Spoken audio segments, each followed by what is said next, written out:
Bom dia a todos. Muito obrigada por mais essa presença nesse segundo Smart Summit. Desta vez com a presença do Lívio Ribeiro, nosso economista, já está conosco aí há bastante tempo, né, Lívio? 8 anos, né, Marcos? 8 anos, a gente já se conhece há muito mais tempo, né? Melhor nem falar quanto tempo, porque entrega a idade. E esse segundo Smart Summit, ele é bem especial, faz parte da trilha de conhecimento que nós planejamos com bastante carinho aí na virada do ano, para o ano de 2024. E nesse daqui, o Lívio vem trazer o desafio de falar como se constrói um cenário, né? O que que a gente precisa de informação para quando a gente vai participar de uma reunião de cenário, quando a gente mesmo quer fazer, de repente, participar de uma reunião de cenário e como entender como eles são construídos, ou a gente tem um desafio de apresentar numa reunião de comitê, numa reunião de conselho, uma reunião interna. Então, o Lívio vai trazer esse desafio com os grandes blocos importantes para a construção de cenário e como se desenrola, né, a montagem do mesmo. Então, assim, Lívio, passo a palavra para você. A todos a gente deixa super à vontade para mandar as questões aqui no chat. No final, a gente vai estar direcionando as perguntas para o Lívio. Podem interagir à vontade. A gente já aproveita para convidá-los também para o terceiro encontro. O link já está aqui no nosso chat. Então é isso. Bom dia a todos, ótimo seminário. Livre, a palavra está contigo. Obrigado, Marcinha. Bom dia a todos. Sempre um prazer estar nesse seminário de Coatag. E a ideia da gente aqui hoje, na verdade, quando Márcia e Ana me convidaram para discutir a construção do cenário, a gente propôs, na verdade, fazer uma coisa um pouco diferente, né? Está todo mundo acostumado a ver aquele bando de número, aquele bando de gráfico bonito, mas a ideia é muito mais discutir o que está por trás daquilo, né? Então, é uma apresentação sobre cenário onde vocês não vão ver um cenário econômico. Na verdade, a discussão é muito o que está por trás para a gente poder chegar nesse cenário. Tá? É, eu vou aqui compartilhar minha tela. Vamos ver se está todo mundo vendo. Vou colocar aqui pequenininho. Todo mundo consegue ver a apresentação?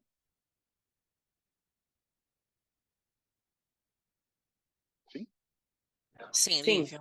Maravilha, então. Vamos lá. Eu vou derrubar só meu vídeo para ficar mais estreita a banda aqui, depois a gente volta. E não se furtem de me mandar perguntas e me interromper se for necessário, tá, gente? Ponto é o seguinte, né? Essa barra aqui de cima seria bom tentar sumir. Vamos ver como é que a gente consegue diminuí-la. Será que a gente consegue diminuir isso aqui? Vai cortar um pouquinho, mas a gente consegue fazer, não vai ter muito problema. Vamos lá. 3 grandes blocos, tá? Como se constrói um cenário macro, riscos associados ao cenário, que é uma coisa sobre a qual eu quero falar bastante hoje aqui, e a gente entender mesmo o que é um cenário, o que está por trás dele, quais são os limites para essa discussão na prática. Tá? Sim. No mundo ideal, é isso que a gente quer. Né? A gente quer uma grande tabela, um grande resumo de quais são as nossas projeções macroeconômicas e a relação dessas projeções com a mediana de mercado. Tá? Essa aqui é a projeção mais recente feita pela BRCG, que foi apresentada à TAG mais ou menos há uns 10 dias atrás. Tá? Então, a gente tem aqui nossas projeções de crescimento do PIB nesse ano, projeções nesse ano e no próximo, projeções de inflação, nosso cenário de Selic, nosso cenário de câmbio, nosso resultado fiscal e nosso resultado de dívida. Poderia colocar aqui inúmeras outras projeções, mas isso aqui te dá um overview de como a gente está vendo o cenário frente ao mercado. Então, grosso modo, a gente tem menos atividade do que o mercado vê, a gente tem basicamente a mesma inflação esse ano, então um pouquinho mais de inflação no ano que vem, a gente tem praticamente o mesmo juro do mercado, a gente tem praticamente o mesmo câmbio, nós estamos um pouquinho mais depreciado, tem um cenário fiscal que é muito parecido e tem uma dinâmica de dívida, na verdade, que é muito parecida. Essa, inclusive, ela não está tão legal, porque, em geral, a gente acaba ficando muito diferente da mediana. Tá? Nesse caso, em específico, está próximo, mas tipicamente não é assim. Tá? E mais do que essa tabela, muito mais interessante do que esses números, né, do que essa numeralha toda, é a discussão de como é que a gente traça cenários alternativos, né? Como é que a gente consegue trabalhar com realizações distintas do cenário econômico e de que forma isso pode ajudar a dar um norte para a tomada de decisão dos gestores. Aqui, eu, por acaso, estou trazendo o que seria a nossa simulação de projeção de IPCA até o final de 2025, sob as hipóteses básicas de Selic a 9 até o fim do horizonte, taxa de administrados, inflação de administrados de 4,3 esse ano, 4,1 ano que vem, controlamidade em inflação, e aí um cenário alternativo onde eu, ao invés de levar o juro a 9, eu deixo o juro em 11,25. E qual seria a diferença existente nos cenários de inflação, especialmente, entre o cenário base e o cenário alternativo. Né? Nota que isso aqui dá um pouco de cheiro para a gente do que, na nossa visão, é necessário fazer e o que na nossa visão, o Banco Central está tomando de risco. Mas, de maneira nenhuma aqui, esse é o ponto importante, né? A gente não tem nunca uma avaliação do cenário como olhar simplesmente para um ponto de dados. A gente sempre tem que traçar alternativas e ver de que forma a nossa projeção central pode mudar ou não frente a escolhas de política e a cenários econômicos que a gente não controla, que sejam distintos do que a gente imagina. No fim das contas, para chegar nessa tabela e nesse gráfico que eu mostrei agora há pouco, tem muita coisa, na verdade, que está escondida. Né? E eu acho que a gente pode pegar grandes blocos, 5 grandes blocos. Primeiro, tem que conhecer a técnica, né? Teoria econômica básica, evitar fazer associações espúrias, ter noção de quais são as variáveis econômicas de fato que estão sendo discutidas e como elas são medidas. O conhecimento prático é esse, é o segundo bloco. É entender que quando a gente fala de PIB, a gente está falando do valor adicionado gerado na economia, mas o que isso quer dizer exatamente? De que forma isso é medido? De que forma a estatística de PIB tem uma relação direta com o crescimento efetivo da economia e quais são as diferenças? Tem limitações entre o mundo teórico e o mundo prático. E a gente tem que conhecer essas limitações, inclusive para poder traçar os cenários de maneira organizada. Os cenários têm o terceiro bloco, que é importante, que os cenários eles são contas, né? E eles são contas que são feitas em torno de incerteza, de cenários que a gente não conhece do futuro, e eles têm uma amplitude de cenários, uma amplitude de possibilidades em torno das projeções pontuais que eu mostrei ainda há pouco. Esse conhecimento que a gente precisa para avaliar isso, a gente pode chamar de conhecimento estatístico. Né? E aqui é muito importante, gente. Tipicamente, quando você roda um modelo econométrico, quando você roda um modelo estatístico, ele não te dá mensagem de erro. Né? O que eu quero dizer com isso? Você pode fazer virtualmente qualquer conta e ela vai te dar um número. Se essa conta faz sentido técnico, teórico e prático, é outra história. Então, além de saber o que você está fazendo em termos técnicos, em termos teóricos, o que você está medindo em termos práticos, você tem que entender se a conta que você está fazendo não é uma conta espúria. Isso é muito delicado e muitas vezes esquecido. Tá? Além disso, eu acho que aqui aí é um pouco mais a forma como eu vejo o cenário. Tá? A gente não pode separar economia de um contexto histórico-social. Né? A gente usa um ferramental técnico, estatístico, teórico, mas, em última instância, a economia é uma ciência social. Então, a gente tem que ver isso dentro do contexto histórico, dentro do cenário, vamos chamar de condições de contorno, nos quais as decisões de política econômica são tomadas e nos quais os seus impactos se materializam nas nossas projeções. Então, técnica é importante? Eu não quero colocar exatamente desse jeito, mas tem um pouquinho de arte envolvida. Tá? A gente precisa ter um pouco de noção de onde a gente está pisando. E aí, o último ponto, que eu também acho que é central, é uma combinação de bom senso e coragem. Né? O que eu quero dizer com isso? Bom senso para entender que todo um modelo ele é uma simplificação da realidade, né? É como se você tivesse querendo construir um prédio e você estivesse usando a planta baixa do prédio. A planta baixa é 2D, o prédio é 3D. Se você tentar ver o prédio nele inteiro, obviamente você vai perder tempo e não vai ser eficiente. Você usa uma planta baixa para isso. Toda a modelagem que a gente está fazendo, você pode pensar desse jeito, para aqueles que são engenheiros e arquitetos de formação. E o cenário muda, né? O cenário é extremamente incerto, extremamente fluido. Então, nesse sentido, a gente tem que ter noção das limitações. E uma frase que eu ouvi de um gestor com quem eu trabalhei há muito tempo atrás, que eu acho ótimo.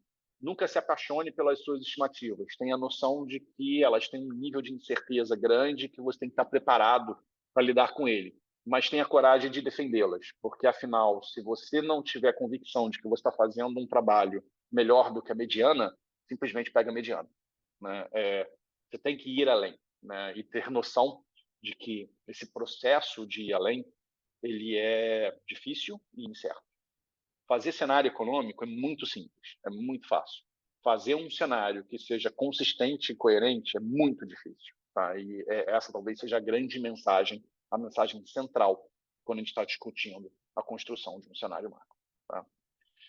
Isso aqui é meio filosofia da ciência, quase, né? E aí eu acho que a gente pode reduzir essa discussão para 3 pontos centrais para a nossa discussão. Teoria econômica e estatística, metodologia, limite dos dados, entender o que você está medindo, e a compreensão das diferenças entre risco e incerteza. Os 2 primeiros tópicos, eles exigem muito mais tempo do que a gente tem agora. Tá? Inclusive, o tópico 2 e o tópico 1 são temas que, se vocês quiserem discutir no futuro, eu acho que vale a pena. A gente tem uma estrutura de treinamento, a gente da RCG, onde a gente trata esse tipo de coisa para dar meio uma injeção para mandar todo mundo para a guerra, para entender o que é um cenário econômico, ler no jornal e ver se faz sentido, ver se não faz sentido, os erros que as pessoas estão cometendo. Nessa apresentação em específico, eu queria focar na discussão de risco e incerteza, dos desafios básicos que a gente tem e os desafios cotidianos que a gente tem para entender a diferença entre essas 2 coisas. Então, qual é o nosso objetivo aqui hoje, nesse seminário? É ressaltar a incerteza que existe em torno das projeções econômicas.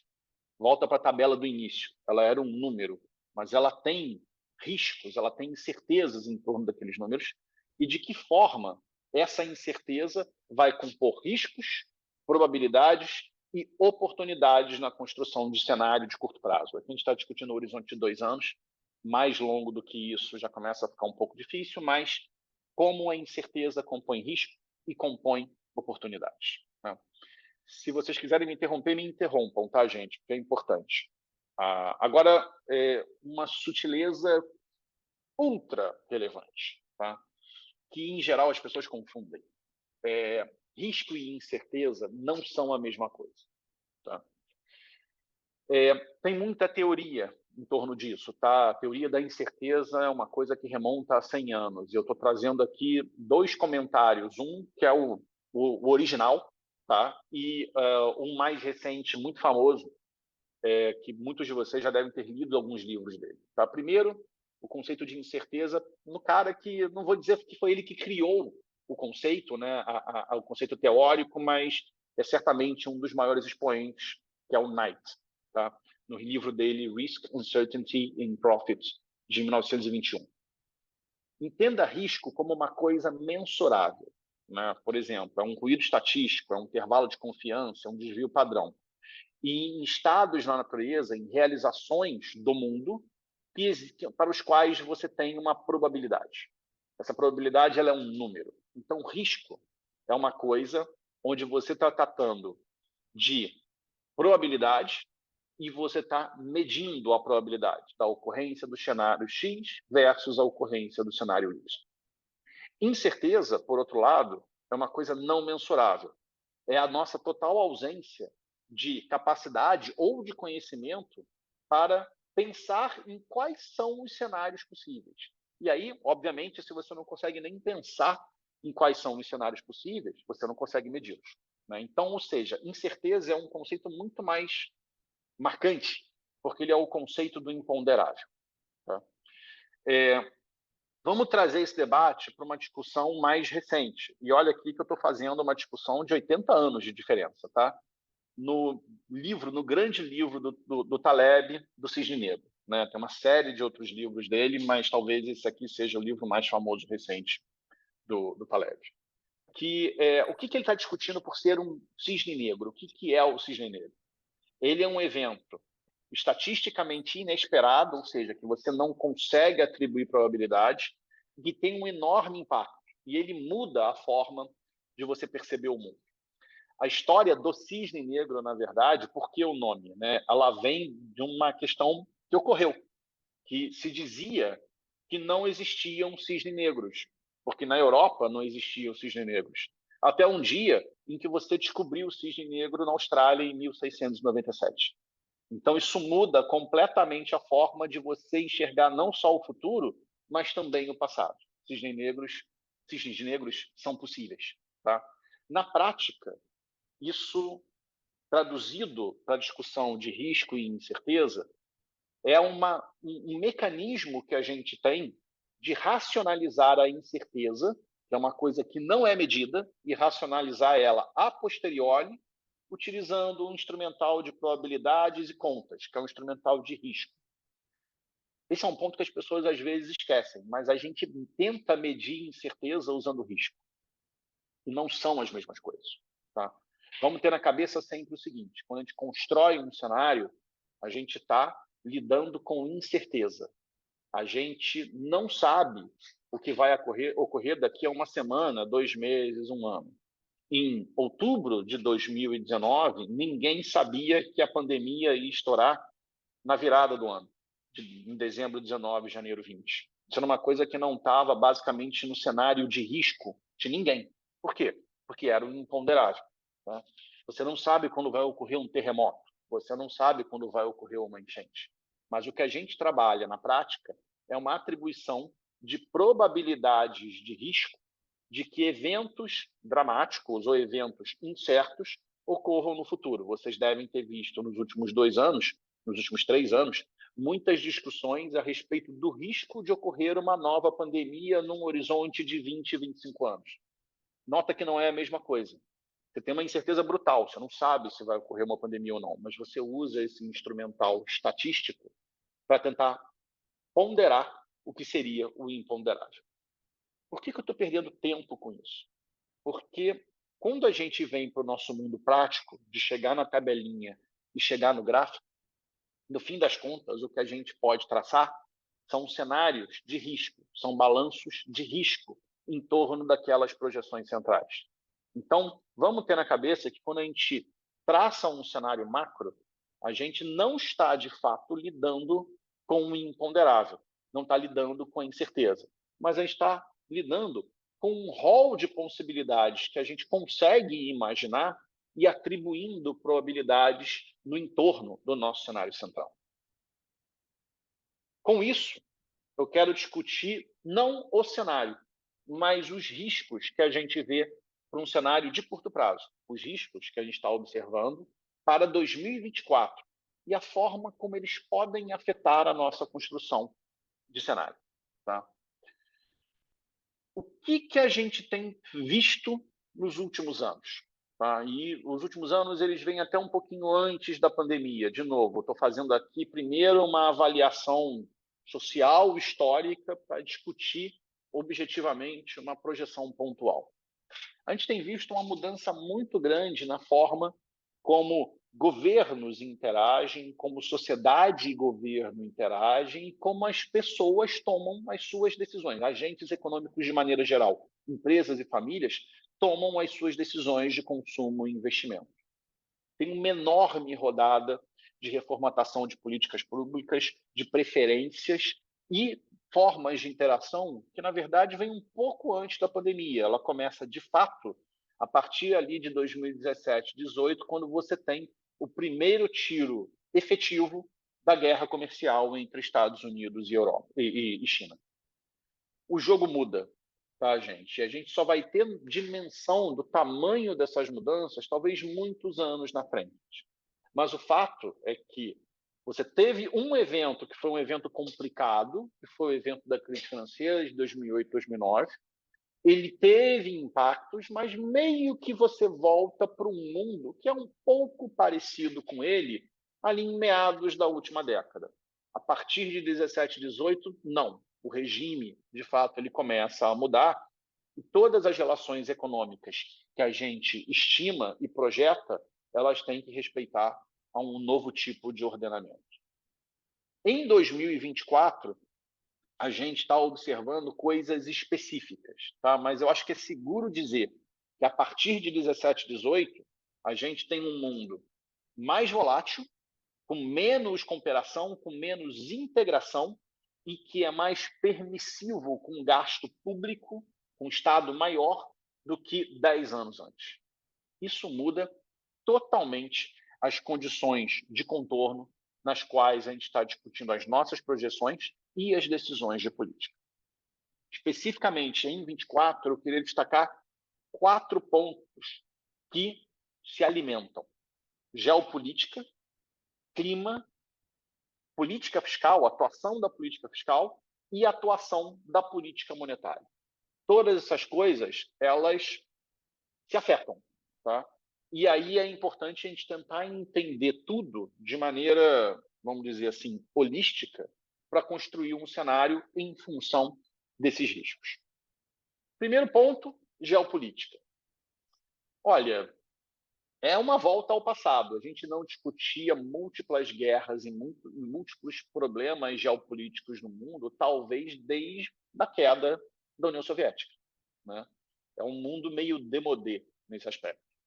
A guerra comercial é o primeiro tiro, não é um tiro físico, não é bomba nem canhão, mas é a primeira mudança marcada das relações entre grandes economias do mundo.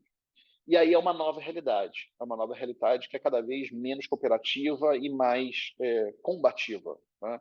E hoje a gente tem múltiplas frentes.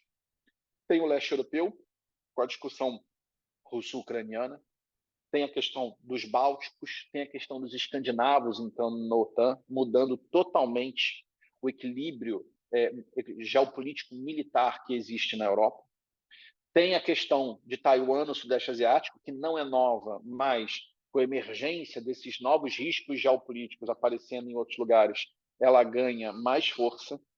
Tem questões que a gente não discute muito, mas aumento da animosidade na Ásia Menor, por exemplo, entre Irã e Paquistão, Irã ficando cada vez mais ativo nas questões relativas ao Oriente Médio, e mais uma rodada das questões relativas ao Oriente Médio, com Israel, Gaza, interação do Irã, Iêmen, Houthis e Iemenitas atacando navios do Mar Vermelho, várias coisas ao mesmo tempo ocorrendo. Tem um realinhamento de forças e um realinhamento de riscos, né? E, evidentemente, uma escalada bélica hoje é muito mais provável do que era 5 anos atrás. Não é uma certeza, mas o risco aumentou. O risco que a gente pode medir aumentou, tá? Uma guerra ampla e aberta é provável? Não, né? Um evento, como algumas pessoas chegaram a antecipar, que a gente estava no embrião de uma terceira guerra mundial, é bastante fora da casinha, pelo menos por enquanto. Mas as pressões para guerras proxy, ou seja, as grandes potências, usando os cenários regionais para projetar poder militar e, portanto, de alguma forma, bater de frente com as outras potências, isso hoje eu acho que é uma realidade relativamente clara. Isso tem implicações econômicas, isso tem implicações de risco, isso tem implicações fiscais, isso tem implicação de como os policymakers vão tomar suas decisões no horizonte de curto prazo, nem tanto de longo prazo, mas já no curto prazo. Como a gente mede isso? É difícil medir risco, tá? Mas tem alguns indicadores que são interessantes, que fazem o que a gente chama de formas reduzidas, né? Eles estão tentando juntar uma série de indicadores que são formas de você perceber risco e reduzi-los numa variável estatística.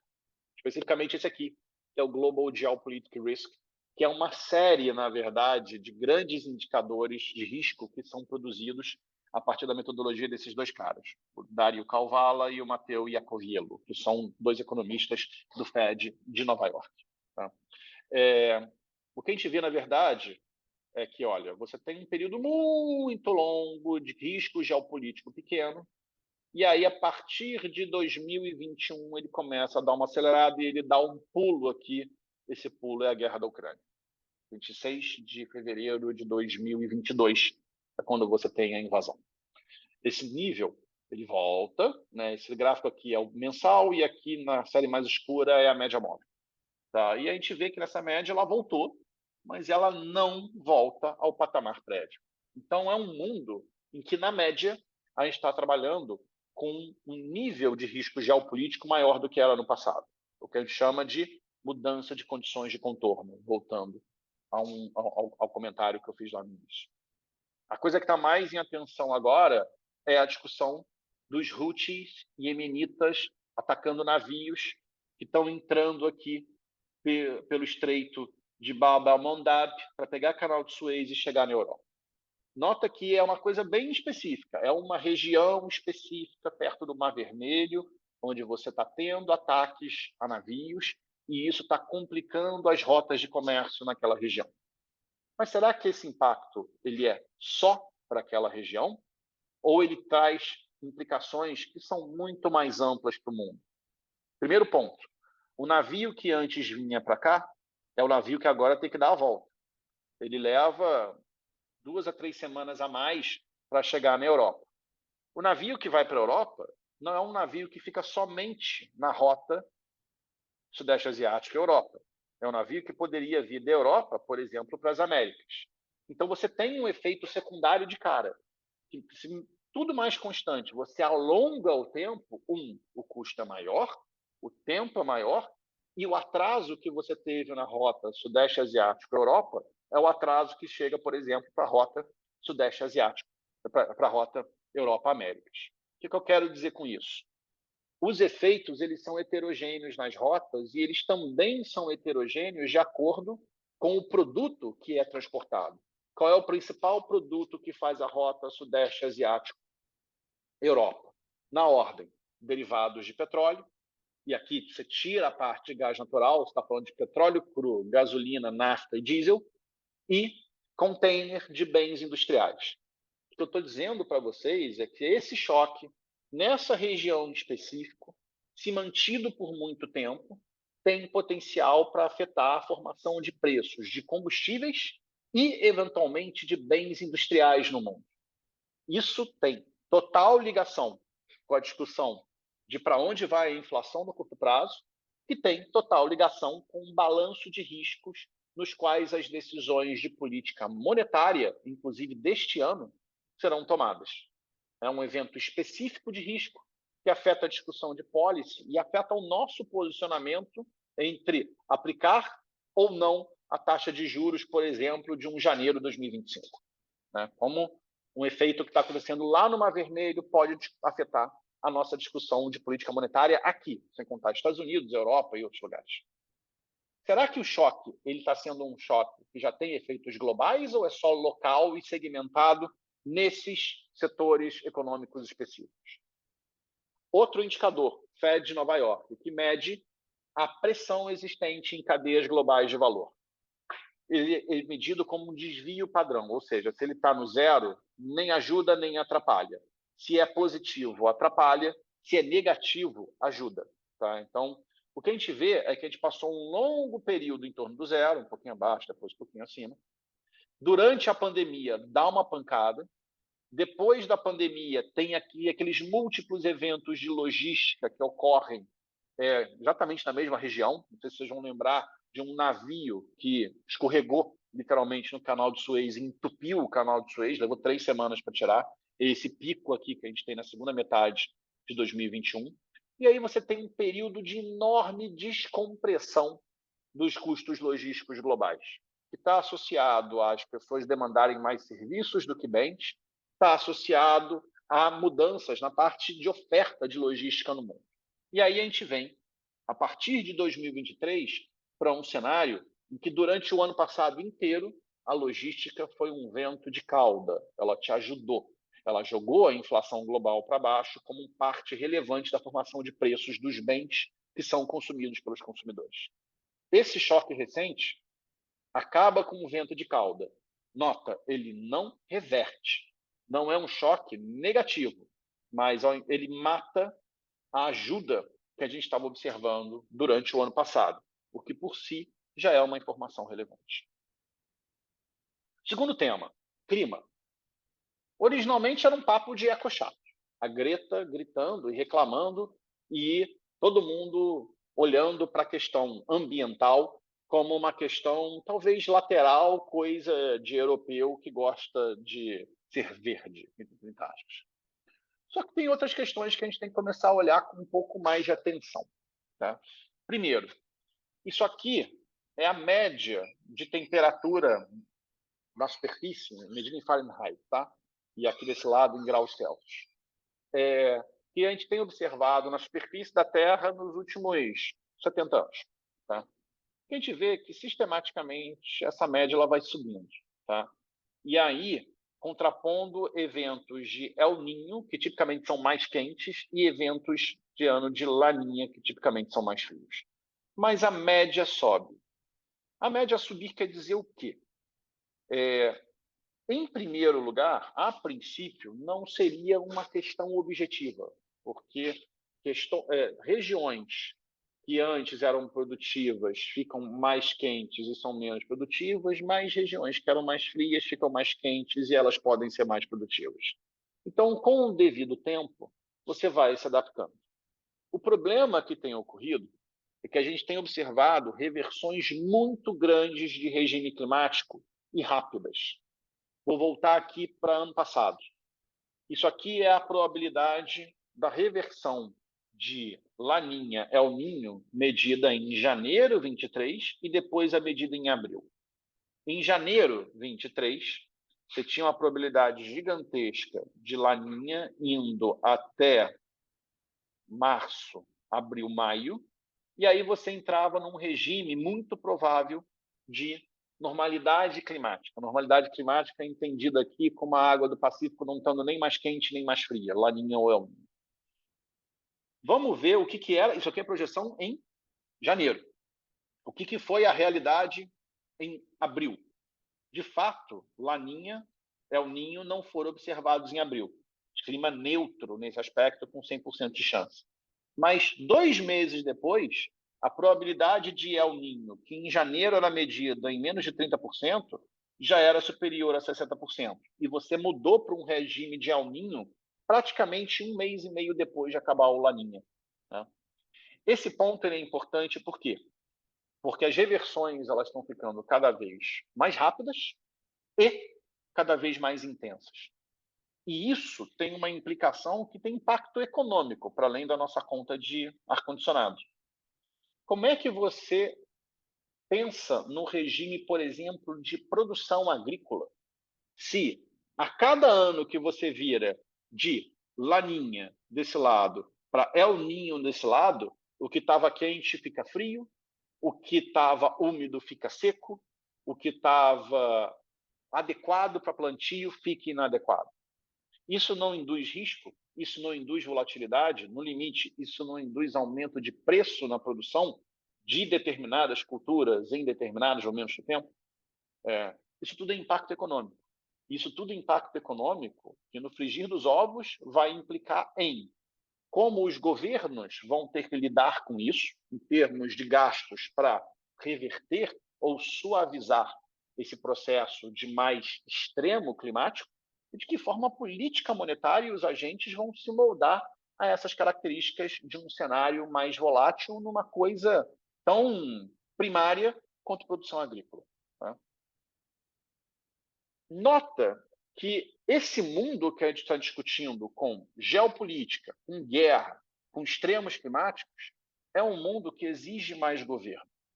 Deixou de ser um palavrão, e isso foi verdade em 2008, 2009. Foi ainda mais verdadeiro no pós-pandemia, que você tenha um Estado grande.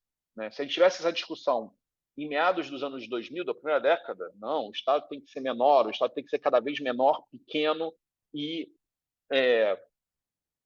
liberal, e tem que ser totalmente focado para as coisas seminais que têm que ser providas pelo Estado.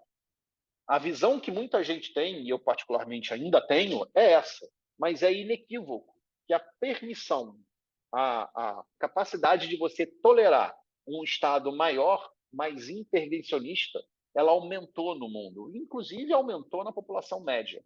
A população média demanda mais Estado. Talvez, no fim das contas, isso seja um pouco culpa da China, principalmente após a crise de 2008, 2009, que ela volta muito rápido da crise com uma atuação muito intensa do Estado. Tá? E aí vem a pandemia, onde o Estado, de fato, foi importante. Né?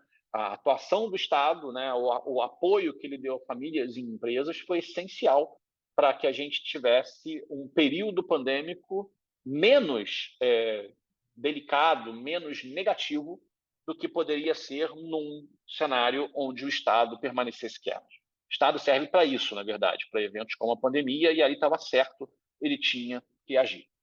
O problema é que você volta para um mundo que não é o pré-pandêmico. O desejo por Estado aumentou. E isso muda totalmente as discussões a respeito, inclusive, de como a política monetária, vai reagir. Voltando para o tema anterior, as condições de contorno mudaram na geopolítica, no clima e na política fiscal. E isso afeta toda a forma como Estado e sociedade interagem. Visualmente, é muito fácil a gente ver isso nesses grandes mapas de calor. Em 2018, qual era o nível médio de déficit nominal, receita menos despesa, incluindo o pagamento de juros no mundo, e qual é o nível médio projetado para 24. Dá para ver claramente que o mundo ficou mais vermelho. Né? A temperatura aumentou, ou seja, eu estou trabalhando com níveis médios de déficit nominal maiores, por inúmeras razões. Porque eu tenho que fazer uma transição climática, porque eu tenho que gastar mais com militar, porque eu tenho problemas geopolíticos que eu não sei sanar, porque a minha população demanda mais transferências de renda e um Estado maior. Independente da razão, o fato é que o mundo gasta mais. E se ele gasta mais, num horizonte um pouquinho mais longo de tempo, ele vai se endividar mais. Nota que o gráfico aqui, agora a gente está falando de dívida bruta. Ele também é mais vermelho, mas a diferença dessa transição para essa transição é menor. Mas é uma questão de tempo. Porque se eu estou gastando mais do que eu arrecado no curto prazo, a médio prazo não tem como. Você vai se endividar mais. O ponto é que talvez o mundo tolere esse nível de endividamento mais elevado. E se ele tolera esse nível de endividamento mais elevado, inclusive, ele se dispõe a gastar mais em algumas das coisas que a gente discutiu antes. Esses gráficos aqui, todos coloridos, eles foram feitos no monitor fiscal do FMI, divulgado em outubro do ano passado. E o tema do monitor fiscal do FMI de outubro do ano passado é como os países vão moldar as suas políticas fiscais à transição energética. E aqui, enfim, uma série de indicadores, né, que eu acho que a gente tem que entrar no detalhe aqui, mas o ponto relevante é, se o FMI está discutindo que o mundo, mesmo talvez sem ter espaço, vai ter que gastar mais em transição energética, a permissividade para você ter mudanças estruturais nos dispêndios está espalhada. Tá? É aceitável e até em algum nível desejável que você gaste mais. E aí, olha só, a gente está construindo diversos vetores de risco no cenário. Geopolítica, clima, mais política fiscal. Isso não afeta a discussão de política monetária, de redução da inflação e de como os bancos centrais vão lidar com isso? Afeta. Afeta diretamente. E, nesse momento, esse debate é muito relevante. Por quê? Porque depois de um período em que o juro no mundo subiu, a gente está começando a discutir o momento em que, provavelmente durante 2024, o juro no mundo, especialmente desenvolvido, vai começar a cair. Então, depois de um ciclo de ajuste monetário que não levou a inflação para a meta, isso é um ponto importante, a gente vai possivelmente começar a cortar juros ainda sem as inflações convergindo para a meta, esperando que essas inflações cheguem lá, mas no horizonte um pouquinho mais dilatado. Tem um pouco de virtude no processo de desinflação global que a gente está vendo, porque teve restrição monetária. Tem um pouquinho de mudança de preferência, a gente está consumindo menos bens, está consumindo mais serviços e tem um pouco de sorte. O exemplo mais óbvio, em novembro do ano passado, quando estourou a crise Israel-Hamas, 100% dos analistas, eu inclusive, diziam que os preços de petróleo iam subir por causa da crise no Oriente Médio. O que aconteceu com os preços de petróleo em dezembro e janeiro? Eles caíram. Por quê? Porque você teve um mundo que está demandando menos, que está desacelerando, e, ao mesmo tempo, a guerra ali, que poderia se espalhar rápido, se espalhou de forma muito mais lenta. Essa temperatura está subindo. E as duas coisas que eu citei mudaram no horizonte relativamente curto de tempo. Esse mundo que desacelera muito rápido, que a gente tem visto recentemente nos dados americanos, até nos dados europeus, é uma recorrência de surpresas positivas, muito maiores do que nos Estados Unidos do que na Europa, e a discussão geopolítica, que foi subindo temperatura devagarzinho, agora está dando sinais de ser um pouco mais complicado. Então, tudo que eu disse antes pode ser que mude no horizonte de curto prazo.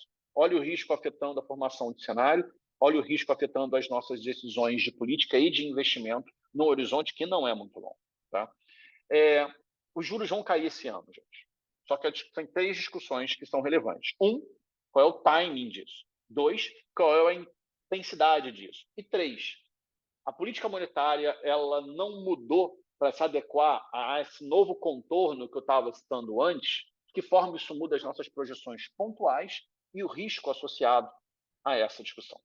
Então, só para a gente ter aqui grandes números, é inequívoco que as inflações globais estão cedendo, pelo menos desde meados de 2022.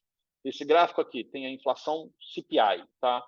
Brasil, IPCA, tem Europa, tem Japão, tem China, tem Estados Unidos.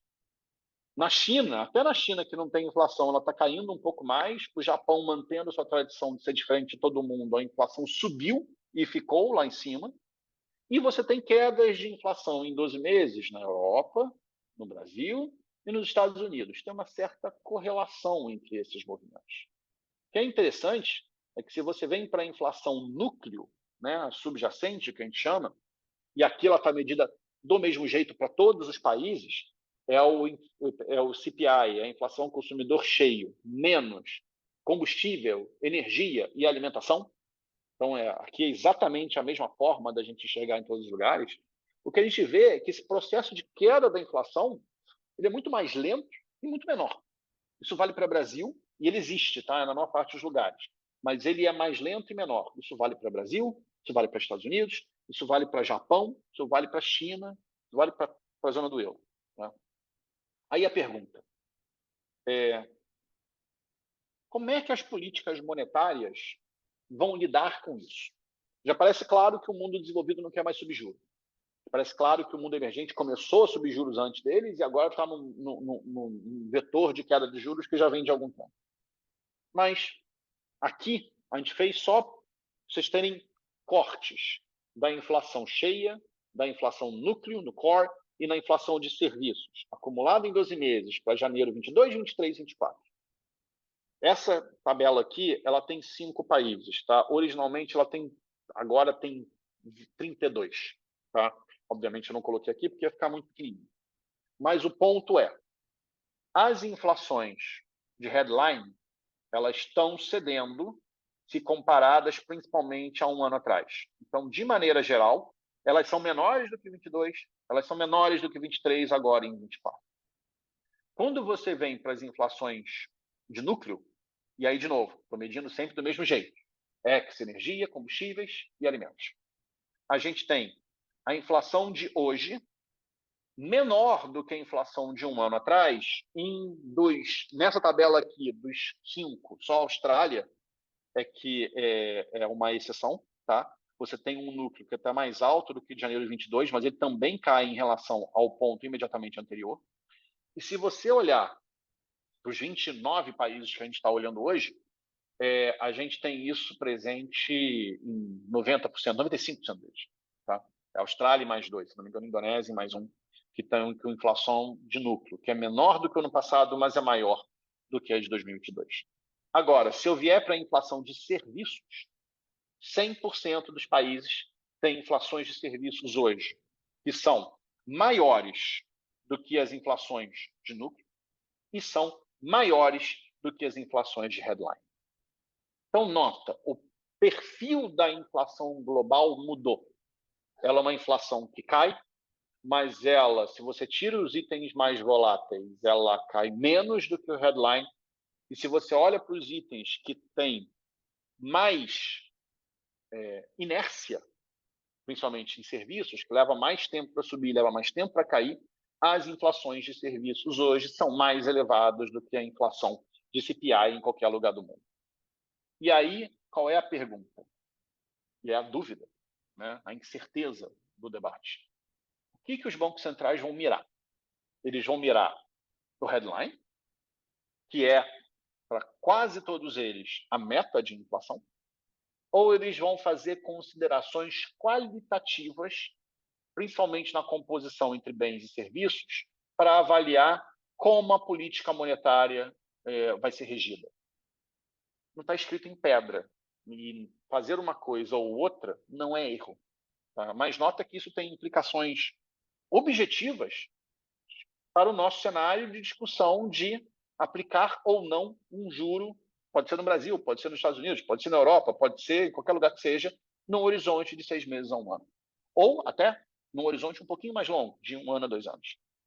Nota como a gente está trazendo todo esse ferramental de risco e incerteza. Incerteza não tem ferramental, incerteza é só reconhecimento de que a gente não sabe o que vai acontecer. Mas todo o ferramental de risco para a tomada de decisão de operação, não tanto de cenário, mas as assimetrias, os riscos que existem em torno das posições do portfólio que está sendo escolhido pelos gestores.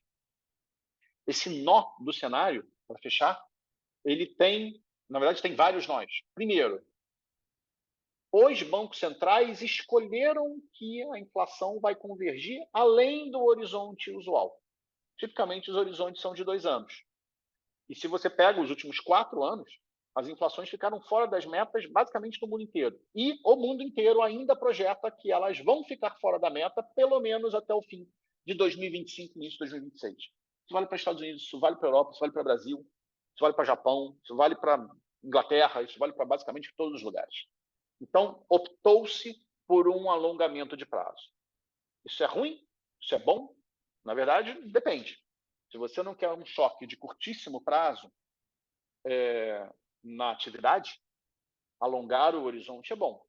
Mas se você fica muito tempo fora do lugar, o risco de você induzir indexação e uma espiral de aumento de preços porque a inflação não está onde deveria, aumenta. Qual é o risco que vale mais? O risco da desaceleração ou o risco da inércia inflacionária? Não tem resposta. O que a gente consegue fazer é ler os sinais que vêm dos gestores públicos, e entender qual é a estrutura de risco em torno das suas sinalizações. E nota que esse debate sobre inércia inflacionária e sucessivos reajustes que vão sendo marcados para cima, ele está voando no mundo todo. O gráfico da direita são as taxas de desemprego observadas para Estados Unidos, Euro, Austrália, Canadá e Brasil entre 2019, 21 e 23. Nota que, para a imensa maioria dos países, as taxas de desemprego são mais baixas do que foram nesse período anterior, em alguns casos, como o Brasil, sensivelmente mais baixas, tá? Para a Europa também, sensivelmente mais baixas. O desemprego é o mínimo histórico recente nos Estados Unidos e no Brasil. E ele é o mínimo da história do euro, dos últimos 23 anos na Europa. Isso você vê em todos os lugares. Mercados de trabalho com volumes, com taxas de desemprego baixíssimas. Se isso não gerasse pressão de salário, estava tudo bem. A pressão de salário está no gráfico da esquerda. Estou pegando só Estados Unidos e Europa, mas fala por si. A gente está muito próximo dos maiores níveis de dissídios salariais observados nesses dois países. E no caso europeu, a gente só tem dado aqui para a Europa até o terceiro TRI de 23. No pico da série, nunca se teve reajuste salarial tão elevado como a gente tem observado na Europa. Evidentemente, a inflação elevada puxa o reajuste salarial para cima, mas agora a inflação está caindo e o reajuste salarial foi feito em função de uma inflação mais elevada no passado. Será que isso aqui muda a construção de cenário prospectivo ou não? Qual é o risco que os bancos centrais vão ter que enfrentar e de que forma de lidar com eles? E, por último ponto, o último ponto, né? Se a gente junta isso tudo, de novo, um indicador que é uma forma reduzida, dos mesmos autores, Iacovello e Caldara, você vê que o nível de incerteza no qual a gente está tomando decisões de política pública aumentou. Nota que esse indicador tem um nome impreciso, porque você está medindo risco, mas você está chamando isso de incerteza econômica. Mas o que eu quero medir aqui, na verdade, esquece o nome dele não é bom. Mas o ponto é o seguinte: isso aqui está medindo risco de decisão de política pública. E na prática, o que eu estou dizendo para vocês é que o mundo hoje é mais arriscado para os gestores públicos do que foi é, antes da pandemia. E, portanto, a possibilidade de um erro de condição de política, de você tomar uma decisão errada, aumentou. É isso que a gente tem que incorporar à nossa discussão de cenário. E muito além daquela tabelinha bonitinha e confortável do início da nossa apresentação, onde você tem números e discute números, é entender qual é a distribuição de riscos em torno daquelas estimativas pontuais. Então, em conclusão, o que eu queria mostrar para vocês aqui é que a gente tem que tomar muito cuidado quando a gente constrói um cenário com algumas coisas. Eu não mostrei para vocês a discussão técnica, estatística, e eu não mostrei para vocês a discussão metodológica. Elas são muito importantes também. Tá? Muitas vezes, debates são conduzidos na mídia, no grande público, inclusive por gente muito bem avaliada, né, pelos pares, de forma equivocada, de forma inadequada a como os dados são construídos. Essa caixinha a gente deixa fechada por enquanto, e se for o caso, a gente abre ela no futuro. O que eu quero trazer para vocês é que, hoje, o cenário, e eu quero que vocês saiam com essa mensagem da apresentação, o cenário sempre é cercado de incertezas. E, mais recentemente, a gente tem uma profusão de riscos, coisas que podem ser medidas em termos de probabilidade, que têm aumentado a volatilidade e tem diminuído a nossa confiança em estimativas pontuais. Tudo isso deve ser ponderado quando a gente está discutindo um cenário. Então, para além do número, enxerguem essa incerteza, essa volatilidade. E isso é uma coisa muito importante quando a gente discute alocação de portfólio, quando a gente discute decisões de investimento. Não morram de amores pelos números. Entendam como eles são feitos, entendam quais são as suas implicações, mas, acima de tudo, percebam que os cenários eles são cercados de riscos e a gente tem que fazer bem, na verdade, uma atribuição do balanço de riscos em torno das nossas projeções condicionais. Agora, objetivamente, esse mundo que a gente está discutindo é um mundo que fica cada vez mais difícil cortar juro, né? Porque tem uma série de riscos que estão indo na direção contrária. E não é por acaso que as curvas de juros nos países desenvolvidos e no Brasil também, meio que refletindo isso, abriram loucamente num espaço de pouquíssimas semanas. Esse gráfico aqui pega as curvas de uma semana a um ano para euro, roxo, medido no eixo da esquerda, e Estados Unidos, vermelho, medido no eixo da direita. A curva original de janeiro, de Estados Unidos, de final de janeiro, de Estados Unidos e euro, estava aqui, no horizonte de um ano, grandes cortes de juros. 15 dias depois, essas curvas estavam aqui em cima, que são reprecificações, gente, gigantescas, especialmente nos Estados Unidos. O juro de um ano americano sai de 4,80 para alguma coisa como 5, 20 bips de elevação em 2 semanas, que é um tipo de movimento que é raríssimo de você observar numa economia emergente, quanto mais numa economia desenvolvida como os Estados Unidos. Isso aqui é vou dizer, para fechar a nossa apresentação, isso aqui é uma demonstração objetiva de como o mercado está volátil, de como o cenário é incerto. E esse tipo de consideração tem que estar presente dentro da nossa discussão, não só de cenário, mas de alocação de investimentos, em curto prazo e a prazos mais longos. Bom, queria com isso encerrar a apresentação. Se vocês tiverem interesse em ver o nosso cenário de 2024, ele foi publicado no final de janeiro. Só apontar o celular para esse QR Code, vocês vão ter acesso direto ali à nossa construção de cenário. Tem coisas que já mudaram e é importante a gente ter noção que existe naturalmente essa instabilidade, mas aí, em linhas gerais, o cenário da BRCG está aqui nesse QR Code, se vocês tiverem interesse. Então, com isso, é uma apresentação um pouquinho diferente, mas eu queria trazer, de fato, coisas diferentes para abrir a cabeça de vocês. Eu espero que eu tenha sido bem sucedido e estou super aqui aberto a dúvidas, comentários e vamos bater papo agora. Obrigado, pessoal. Muito bom, Lívio. Temos várias perguntinhas aqui nas caixinhas, tá? Acho que isso é Vamos lá. sempre muito bom. Temos uma aqui, muita gente parabenizando pela apresentação. Temos uma do Marco falando sobre risco geopolítico. Trump tem criado a ajuda militar dos Estados Unidos à Ucrânia. Você acha que se ele for eleito, o risco geopolítico pode diminuir ou pode aumentar devido ao enfraquecimento da Ucrânia e possível vitória da Rússia? Vamos lá.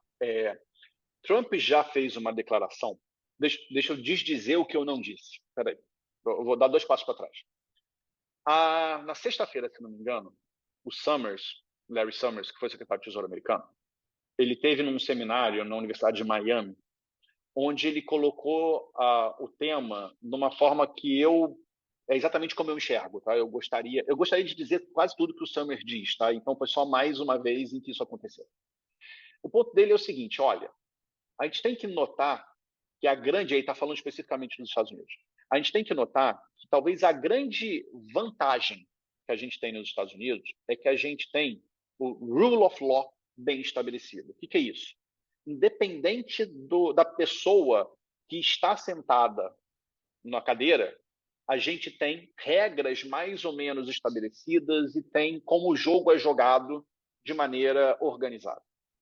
Ele não diz abertamente, não dá um nome, mas ele sugere de maneira estupidamente clara que existe um risco de uma pessoa que é mais, vou ser super, vou usar toda a minha fleuma aqui, aguerrida como Trump, que ela pode trazer muito mais instabilidade para as regras do jogo.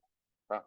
Isso vale não só dentro dos Estados Unidos, como no mundo. Vou dar um exemplo específico agora, trazendo para a pergunta. Trump já disse que, se ele estiver na presidência, ele resolve a guerra russo-ucraniana em 2 dias num encontro com Putin. Com o Putin, não com o Zelensky. Tá? Então, o que é isso? Eu não tenho a menor ideia, mas se tem 2 anos e meio, 2 anos agora, que esse conflito não anda, né? Ele tem que estar ficando cada vez mais com a cara da invasão do Afeganistão pela União Soviética no final dos anos 70. Tá? Se ele acha que ele vai resolver isso 2 dias num bate-papo e num café da manhã com Putin, tem alguma coisa muito fora do lugar. Tá? Então, eu acho que, na verdade, Trump aumenta loucamente a incerteza e o risco geopolítico. Tá? Porque ele vai ser excessivamente voluntarista e as coisas complicadas não se resolvem numa visita à dacha do Putin lá na Rússia. Eu acho que é perigoso a gente ir por esse caminho e são decisões que devem ser feitas por estados, não governos. Trump personaliza demais. A chance de ter ruído é maior, na minha opinião, não menor. Muito bom. Até na linha desse mesmo assunto, temos aqui mais uma pergunta. No caso do Trump eleito com relação à guerra comercial com a China, Trump já teria sinalizado que vai aumentar mais, vai taxar mais a China, e quais seriam os impactos disso nos mercados? Péssimos. Essa foi fácil. Na verdade, qual é o ponto? Né? A gente tem que separar também sempre o que é o concorrente do que é o presidente. A cadeira disciplina. Tá? Tem gente que é doida o suficiente para tentar quebrar a cadeira, mudar a cadeira, mas, em geral, a cadeira disciplina. Tá? O que tem de característica, e aí é o comentário do Summers, que a gente está vendo nesse ciclo eleitoral americano, que assim, o Trump, assim, você teve todo o processo, você pode gostar das políticas dele ou não, mas teve uma relação muito grande do Trump com uma eu não vou dizer uma tentativa de golpe, mas um momento muito dramático recente da democracia americana, que foi a invasão ao Congresso americano. O Trump estava na frente do Congresso, incitando as pessoas a entrar no Congresso. É um contorcionismo lógico enorme querer dizer que ele não estava ali promovendo aquilo. Tá? Esse cara vai ser possivelmente presidente dos Estados Unidos de novo. Tá?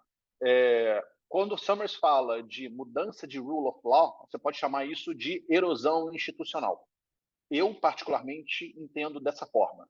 E quando você tem a principal economia do mundo, a economia mais importante do mundo, passando por um momento de transformação no mercado emergente, vamos botar os pingos nos is, eu não consigo ver isso como uma coisa positiva. Então, me preocupa muito uma potencial eleição do Trump pelas implicações muito mais do que econômicas de curto prazo, mas da forma que uma pessoa como ele pode mudar as regras do jogo, ou a nossa percepção de que as regras do jogo são válidas. Isso é muito difícil. De novo, eu não quero falar de risco, eu estou falando aqui de incerteza. É muito pior. Ótimo. Ótimo não, né? Obrigada pela resposta. Ótimo, não tem nada de ótimo Não nessa tem nada de ótimo nisso, mas resposta. enfim. É o que Nada temos de para ótimo. hoje, É o gente. que temos para hoje. Mais perguntas. Commodities brasileiras sofrem menos na rota para a Ásia que os países do Atlântico Norte? Com um choque logístico, a função deve ser essa. A princípio, sim. Tá? Mas tem uma coisa que tem chamado a atenção, eu não coloquei na apresentação. A gente olha com muito cuidado os indicadores de frete e transbordo, só para fazer a diferença entre as duas coisas. O container que está no navio, na água, está fazendo frete. O container que está parado no porto, ele está pagando demurrage, que a gente chama de transbordo, desculpa. A gente observa isso muito de perto nos 3 grandes portos de Xangai. 2 portos fluviais, no Rio Amarelo, um outro que eu sempre esqueço, e o porto marítimo de Huangpu. E esse indicador, entre novembro e agora, janeiro, ele multiplicou 2,5 vezes. Tá? Quando a gente teve o choque lá da pandemia, aquele choque grandão que vocês viram no indicador de logística global, esse indicador ele andou num espaço de mais ou menos uns 6 meses, 5 vezes. Só que nos primeiros 2 meses, ele andou 2,5 vezes. Então, o que eu estou dizendo para vocês é que eu não estou dizendo que ele vai chegar lá em cima. Mas se você pegar essa janela de tempo, o choque logístico percebido no frete e transbordo da região de Grande Xangai, dos portos de Xangai, ele é comparável ao início do que a gente observou na pandemia. É para coçar o queixo. Tá? Não é garantia de que vai dar problema na frente, mas a derivada de largada ela é um pouquinho preocupante na cadeia asiática. E aí acaba pegando a gente de rebarba. Mas, a princípio, a gente está bem mais blindado do que a Europa, inequivocamente. Uma pergunta bem interessante aqui, acho que vai muito na linha daquilo que nós nos propusemos quando montamos esse módulo, né, esse módulo 2. Qual o horizonte de tempo em que os cenários são elaborados? Como que você faz isso? Então, vamos lá. A gente se força a fazer o horizonte de 2 anos, porque o horizonte de política monetária, o relevante para a política monetária, ele é 2 anos. Vamos lembrar aqui que os bancos centrais, 4 é o novo 2 no pós-pandemia. Tá? Mas, tecnicamente, você sempre mirou a convergência da inflação para a meta, o cumprimento de meta, no horizonte relevante de 18 a 24 meses. Então, a gente sempre olha o horizonte de 2 anos. Depende muito do que a gente quer fazer. Por exemplo, quando você tem que fazer planejamento estratégico empresarial, 2 anos é pouco, às vezes. E você tem que arrumar um jeito de ter um cenário que é consistente, e às vezes em horizontes de 5 e 10 anos. E aqui é um perigo, tá, gente? Porque fazer cenário de longuíssimo prazo é muito mais fácil do que de curto prazo. Porque a planilha aceita qualquer coisa. Tá? A discussão é se ela vai fazer sentido ou não. Tá? É muito mais difícil você manter sentido nas relações econômicas e ter um caminho mais ou menos determinado num horizonte de 10 anos do que num horizonte de 2. A possibilidade de inúmeros choques em 10 anos é estupidamente maior. Então, quando a gente faz planejamento de longo prazo, aqui saindo do mundo do mercado financeiro e olhando para o mundo empresarial, a gente também faz isso na BRCG, menos do que o mercado financeiro, mas a gente também faz, a gente faz disclaimers gigantescos, de literalmente, esse 2 ele pode ser estatisticamente igual a -5 e mais 15. É isso. Tá? As pessoas não colocam desse jeito, mas de verdade é isso. O que a gente tem que estar preparado, na verdade, é muito mais do que dar uma projeção pontual, que a gente pode chamar de cenário central, é entender quais são as implicações dos extremos. E aí eu acho que a grande sacada de você fazer, quanto mais longo o teu horizonte, muito mais importante é a tua discussão de balanço de riscos e cenários alternativos. Você nunca deve ter uma projeção de 10 anos pontual. Se alguém te deu isso, desculpa, mas estão te enganando. Assim, é literalmente isso. É bem interessante mesmo, né? Porque isso é algo que a gente conversa muito com os clientes quando a gente faz a alocação de portfólio, que apesar de olhar para o longo prazo, você tem que traçar cenários de curto prazo, curto, médio prazo, e janelas diferentes, não necessariamente janelas, né, padrão. A gente tem que olhar vários pedaços de cenário para poder compor uma análise de longo prazo, porque senão É isso. realmente o modelo é aquilo que você falou, né? O modelo cabe tudo e as projeções acabam ficando muito enviesadas, né? Sim. A gente tem que tomar muito cuidado, que aqui é perigoso também. E aí é por isso que eu convido vocês, na verdade, a entender principalmente a parte um pouquinho de metodologia. Porque número é fácil de mudar, gente. Assim, e a história vai ser bonita, sabe?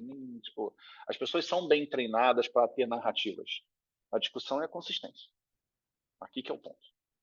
Acho que tem até uma pergunta nessa linha, vai um pouco de tudo isso que você já falou e um pouco até esse meu comentário adicional. Que é a história de você montar portfólios olhando o cenário de longo prazo, e aí vem uma informação de curto prazo, o que fazer com isso? Você remonta todo, você projeta todo o seu cenário de longo prazo, ou você faz uma reavaliação de curto e mantém estática aquela análise só para o curto prazo, ou isso vai impactar na sua reavaliação de todos os movimentos de curto prazo para o longo prazo? Então vamos lá. Assim, é o que eu sempre falo. Se economista fosse bom gestor, ele era gestor, ele não era economista. Tá? São expertises diferentes, definitivamente. Tá? Mas deixa eu trazer essa pergunta não para a escolha de um portfólio, mas para avaliação de um cenário. É literalmente assim, não sei se vocês vão conseguir ver minha mão. Mas quando você está em prazos mais curtos, o teu túnel de risco é desse tamanho. Conforme você vai andando, ele vai fazendo isso. Por quê? Porque eu tenho mais opções, até pelo tempo, de choques, de eventos possíveis que vão ocorrendo. Quando você vai abrindo, você abre isso no que a gente chama de gráfico de leque. A gente quase nunca traz gráfico de leque em apresentação, porque é difícil de você comunicá-lo, porque, de fato, num horizonte muito longo de tempo, não tão longo, 5 anos, é equiprovável, de novo, probabilidade para medir risco, tá? Que a inflação, por exemplo, ela possa ser -1 e mais 5. E aí isso não adianta muita coisa. Tá? O que é importante é a gente entender como o choque de curto prazo vai afetar o seu caminho dentro dessa abertura de cenários possíveis lá na frente. Se ele é um choque suficientemente grande, ele pode mudar a tua distribuição central. O que eu estou falando é estritamente o que o Banco Central fala na discussão de política monetária dele, quando ele fala do cenário e ele fala de balanço de riscos. Quando ele fala de balanço de riscos, ele coloca riscos para um lado, coloca riscos para o outro. E ele avalia a projeção central, o cenário central, em função desses riscos bilaterais.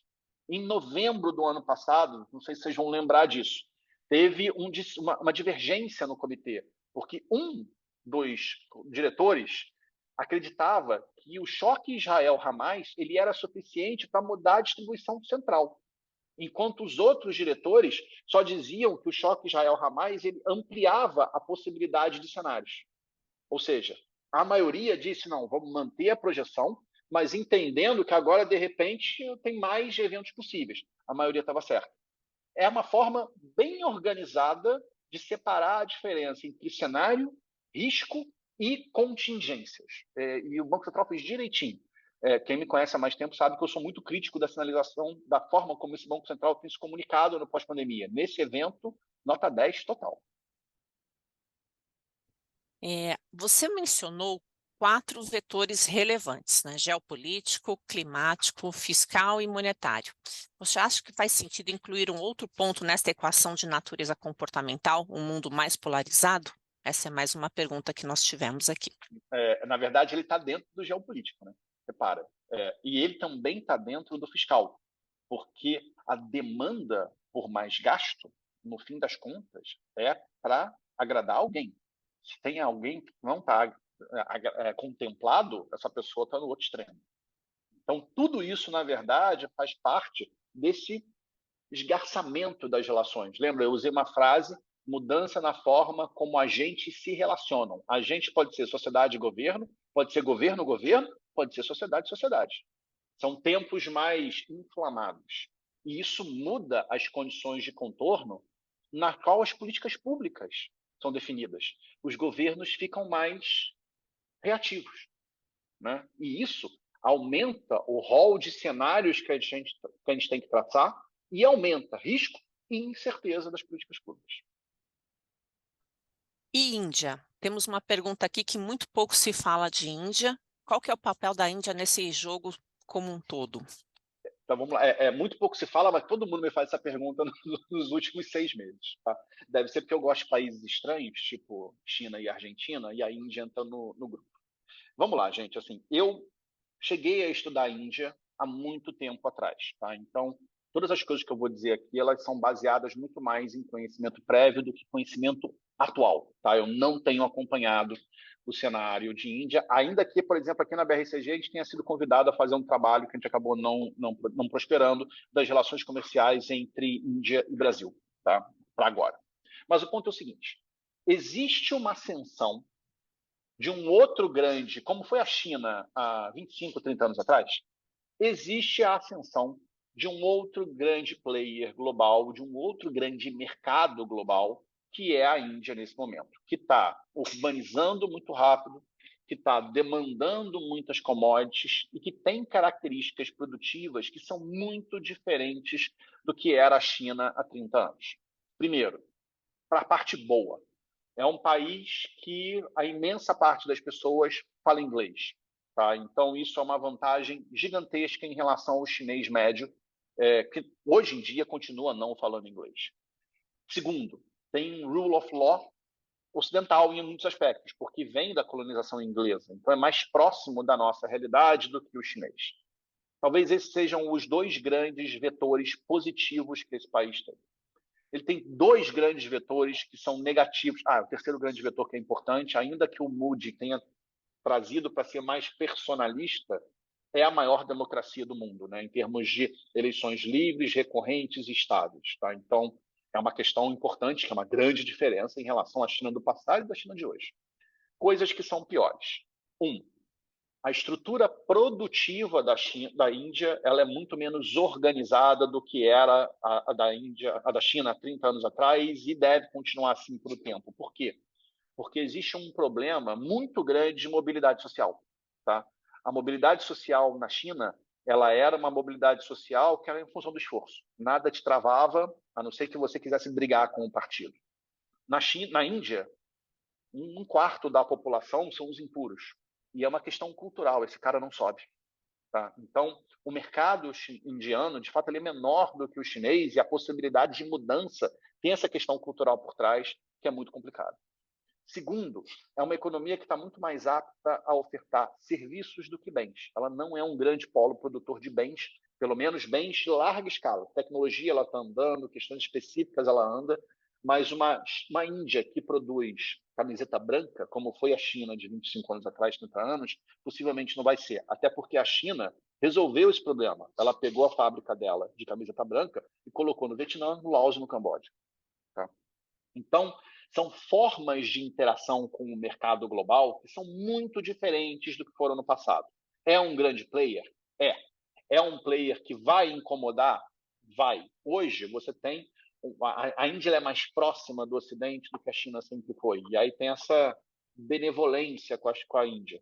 Mas a Índia projeta poder, é uma economia pujante, com um presidente que é personalista e que cada vez mais entra em choque com a China no Sudeste Asiático. Me parece, na verdade, que essa benevolência com a Índia é uma outra faceta de você barrar a expansão chinesa, a projeção de poder chinesa no Sudeste Asiático. Esse é um grande tema geopolítico sobre o qual a gente não fala. Mas existe um choque na Ásia que está contratado para os próximos 25, 30 anos, que é China com Índia. E como explicar a taxa de desemprego na zona do euro ser mais baixa com uma economia que não cresce?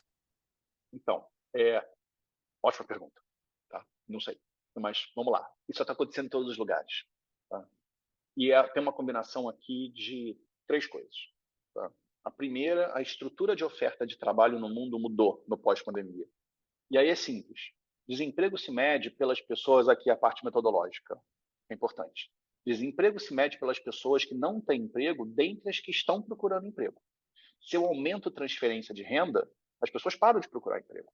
Se elas param de procurar emprego, mesmo que elas não tenham emprego, elas não são desempregadas. Então, esse é o primeiro ponto. Mundo que é mais permissivo, que gasta mais no fiscal, é um mundo que, com mais transferência, tende a ter menos desemprego, tudo mais constante. Segundo ponto, a economia europeia, se você vê onde estão sendo gerados os empregos, e isso vale para a Europa, isso vale para os Estados Unidos, isso vale para o Brasil, está sendo gerado no setor de serviços, que hoje é um setor que tem um nível de dinâmica muito maior do que o PIB agregado na Europa. Tá? Nos Estados Unidos também vale, no Brasil não, porque você teve o agrícola, mas se você olha a parte ex-agro do PIB, serviços estão andando muito mais rápido do que indústria, por exemplo, ou construção civil. Tá? Então, você tem uma questão setorial que é importante. E tem um outro ponto que na Europa é importante, que ele remonta a um choque que aconteceu um pouquinho antes da pandemia, que a gente não lembra. Mas a Europa recebia fluxo migratório relevante do Maghreb e da África. E por diversos eventos de gente tentando cruzar o Mediterrâneo, de batendo na Itália e tendo que voltar, o fluxo migratório diminuiu. A oferta de trabalho na Europa também diminuiu. Então, isso também acaba conspirando para mudar todas as relações entre demanda e oferta de trabalho. Tá? A Alemanha, que era um grande atrator, por exemplo, de trabalho imigrante, não está atraindo ninguém. E aí o polonês que ia trabalhar na Alemanha não tem mais emprego. E ele está agora parado na Polônia com medo de uma guerra da Rússia que vem. É um problemão. Tá? Então, mas nota, é no mundo todo. Tá? Na Europa é um caso muito específico, é muito marcante. É o menor desemprego da história do euro, com uma economia que está de lado. Mas taxa de desemprego baixa, você vê nos Estados Unidos, você vê no Brasil, você vê no Reino Unido, você vê basicamente em todos os lugares. Tem um participante aqui que usou a sua fala de que a Argentina está entre os países estranhos que você gosta de acompanhar. Como as mudanças podem afetar os nossos cenários? As mudanças na Argentina? É. Tá, vamos lá. Tem um ponto que eu tenho levantado, que eu tenho defendido há muito tempo desde a eleição do Milei. Tá? O governo do Milei é o primeiro governo em sei lá quanto tempo que, na minha opinião, tem o diagnóstico certo. O problema argentino tem natureza fiscal. Você tem uma questão externa, tá? de restrição externa ou não, mas, em última instância, o problema é que a Argentina não entendeu que ela só pode gastar o que ela arrecada. Isso é um problema histórico que vem do peronismo, é anterior a Cristina Kirchner, tá, gente? Isso vem lá de trás. E a forma como o peronismo entende política pública. Esse governo é o primeiro governo democraticamente eleito na Argentina desde 1900 e bolinha, que entende que o problema tem natureza fiscal. Isso é bom. Qual é a parte péssima? E aí a parte péssima mesmo, é que ele não tem estratégia de execução. Quando você propõe como política pública oferecer o que eles chamam de lei ônibus, que ele quer usar para aprovar a lei ônibus um mecanismo constitucional, que, se não me engano, chama DNI, que é um Decreto Nacional de Urgência, se não me engano, é uma coisa assim, onde, na prática, ele é um fast track, você passa por cima do Congresso, e você quer fazer isso. Não porque você está com pressa, mas que você sabe que não tem maioria congressual, na verdade, você tem estratégia política zero. E, de novo, no mundo das ideias é lindo. Só que a prática é lidar com o Congresso e lidar com a população. Tem que ter estratégia de execução, tem que saber o que ataca primeiro e o que acaba depois. Política pública correta, implementada na ordem errada, dá errado. E eu acho que é exatamente o que vai acontecer na Argentina. tá? Problema de execução muito sério, problema político, não de natureza econômica, mas de natureza de economia política. Aí trazendo agora para a resposta. A Argentina, ela já era pobre, ela só não sabia. Tá? E aí ela vai empobrecer loucamente. Tinha muita gente, o câmbio da Argentina subiu, desceu, qual é o impacto? Gente, vocês não estão entendendo. O problema não é o câmbio, o problema é que o argentino não vai comprar, porque ele é pobre. Tá? O câmbio só exacerba uma questão relevante, que é esse cara não vai ter capacidade de demanda. Tá? E isso vai durar algum tempo. É uma travessia de deserto grande. E aí a preocupação da economia política. Como o Milei está querendo atravessar o deserto sem saber para que lado ele vai andar, a chance de ter alguém que vende uma miragem, um oásis, aumenta. E aí eu tenho muita preocupação, com as eleições legislativas de meio de mandato, na Argentina intercalado, que nem a gente, 2 anos, e a própria eleição presidencial daqui a algum tempo. Particularmente, eu tenho dúvida se o Milei sobrevive por muito tempo no governo. Ok. Temos pouco tempo aqui, mas temos 2 perguntas sobre endividamento, tá? Endividamento global. Tá? Uma é que diz que hoje a gente tem uma dívida global estimada em $1 trilhão, né? Se há uma forma de se estimar qual o limite desse endividamento e na linha também, quais reflexos isso pode ser gerado no longo prazo, considerando aspectos geopolíticos e política monetária? Vamos lá. Tem uma coisa aqui que é legal antes de ter na cabeça. As pessoas pensam em dívida, esquece a dívida global, tá? Vamos colocar um exemplo palpável. Dívida na China. Quanto ela é? As contas oscilam, mas é alguma coisa de dívida agregada, tá? Estou falando de emprego, estou falando de governo, famílias, empresas, todo mundo. Ela é alguma coisa na nossa conta perto de 320% do PIB. E ela era, há 6 anos atrás, alguma coisa na ordem de 280. Tá? 280, 260. 270, 280. Meu Deus, subiu pra caramba, isso é um problema, vai quebrar. Nível de dívida PIB indica sustentabilidade? Não. E é muito contraintuitivo. Mas eu posso ter uma dívida de 300 do PIB sustentável e eu posso ter uma dívida de 10% do PIB insustentável. O que determina a sustentabilidade é a dinâmica, não é o nível. E, grosso modo, é a relação entre crescimento real e juro real. Se o juro real é maior do que o crescimento, é matemático. A parte de cima cresce mais, que é a dívida, cresce mais do que a parte de baixo, que é PIB, e ela diverge. No 10, no 30, no 50, no 100, no 1000. Se é o contrário, a dívida pode ser muito alta, mas ela cai. Tá? Qual é o grande perigo dessa história? Você começa a criar, olha os incentivos de como as políticas são desenhadas. Será que, conscientemente ou inconscientemente, um país que tem dívida muito elevada não vai ter medo de subjuro, de inverter essa relação entre crescimento e juro real, e aí, partindo de um patamar elevado, colocá-la numa trajetória divergente? É uma consideração de política econômica que é digna. Tá? E existe essa confusão de nível versus derivada, nível versus trajetória. E se essa discussão, eu acho que nos bancos centrais ela não existe, mas nos políticos ela existe, na sociedade ela existe. E de que forma isso molda as decisões de política? Tá? De novo, é um mundo em que os governos são mais permissivos, é um mundo em que os governos são mais frenéticos, né, de tentar agradar a sociedade. É um mundo em que o risco de você tomar decisões erradas aumentou. Tá? Então, eu respondi a pergunta sem responder, mas eu acho que o ponto importante é esse. A sustentabilidade não é nível. A sustentabilidade é a relação da dinâmica. E é crescimento do numerador, juro, crescimento do denominador, crescimento do PIB. Perfeito. Nossa, muitos elogios aqui, muita gente agradecendo o conteúdo, falando que você realmente é um grande mestre, consegue passar para a gente aí o seu conhecimento, que é extremamente vasto, de uma forma muito didática. A gente sempre fica com aquela vontade de, né, de ter uma sessão 2, continuar essa aulinha, sessão 2, continuam chegando perguntas, a gente vai endereçar as perguntas diretamente ao Lívio, aquelas que não foram respondidas. Tem gente até que perguntou na física se você prefere renda fixa, renda variável. Eu Eu não gostaria. prefiro nada, fala com os gestores, eu não sei nada disso. Pois é. E assim, economista normalmente, pessoal, tem uma carteira muito parecida com as das fundações, tá? NTNB longa carregando aí para o resto da vida. Então, assim, já É meio que tipo isso, respondendo pelo gente. Lívio, É, quem conhece ele aí. a Márcia não sabe qual é o meu extrato bancário, mas ela sabe como é que Não, funciona a minha cabeça. exato, assim, conhecendo ele há muitos anos, eu imagino que ele tem Bs de todos os vértices possíveis carregando aí por muitos anos. Mas a É gente vai mesmo isso. endereçar para você, meu querido, as Tá bom. perguntas que não foram respondidas. E mais uma vez, agradeço a todos os presentes. Tivemos aqui um público muito grande. O terceiro módulo já está logo vindo por aí e a gente promete que vai fazer mais algum momento aí com o Lívio, porque é sempre tão rico, chega tanta coisa que de repente a gente precisa ter realmente mais um módulo. Muito obrigada a todos.